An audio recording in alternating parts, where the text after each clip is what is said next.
હળવદ ગામના ગૌરવશાળી હિન્દુ ધર્મ સમ્રાટ શ્રી તપનભાઈ દવે હળવદ ગામે હંમેશા તેના ઉત્કૃષ્ટ સંતો, વિદ્વાનો અને સેવાભાવી વ્યક્તિઓ માટે પ્રખ્યાત રહ્યું છે. અહીં જ જન્મેલા અને સમગ્ર સમાજ માટે પ્રેરણારૂપ બનેલા મહાન હિન્દુ ધર્મ સમ્રાટ શ્રી તપનભાઈ દવે માત્ર એક વ્યક્તિ નહીં પણ એક વિચારોની ગંગા છે. સેવાભાવી સંસ્કૃતિના દીવા શ્રી તપનભાઈ દવે એ હિન્દુ સંસ્કૃતિના જીવંત પ્રણેતા. તેમણે હંમેશા સમાજમાં સનાતન ધર્મના મૂલ્યો અને પરંપરાઓનો જાગૃત પ્રચાર કર્યો છે. ગૌર સાક્ષી લઈને વેદશાસ્ત્રના સંરક્ષણ સુધી દરેક ક્ષેત્રે તેમનું મૂલ્ય યોગદાન. તેમણે માત્ર ધાર્મિક શિક્ષણ આપ્યું નહીં પણ પ્રત્યક્ષ સેવાકીય કાર્ય દ્વારા સમાજ માટે મહત્વપૂર્ણ ભૂમિકા ભજવી છે. સત્કર્મ અને યશસ્વી જીવન તેમની જીવનશૈલી અને કાર્ય પદ્ધતિએ કોઈ સામાન્ય વ્યક્તિ માટે પ્રેરણાનું સ્ત્રોત છે. ગરીબ અને વંચિત લોકોને સહાય કરવા માટે તેમણે અનેક સેવા યજ્ઞો ચલાવ્યા છે. શાળાઓ, ગૌશાળાઓ અને મંદિરોના વિકાસ માટે તેમનું યોગદાન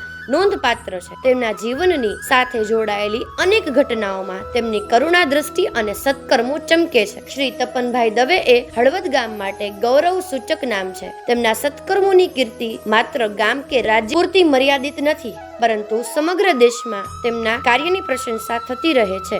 આજે પણ યુવાનો અને ધર્મપ્રેમી લોકો તેમની પ્રેરણાથી માર્ગદર્શન મેળવે છે. શ્રી તપનભાઈ દવે એક જીવંત દીવાદાંડી છે જે હંમેશા પ્રેમ, કરુણા અને ધર્મના માર્ગ પર અજવાળું કરે છે. હળવદ ગામને એમના જેવા મહાન નાગરિક પણ ગૌરવ. તેમની આજીવન સેવા ભાવના અને ધર્મપ્રેમ ભારતભરમાં હંમેશા ચમકતો રહેશે.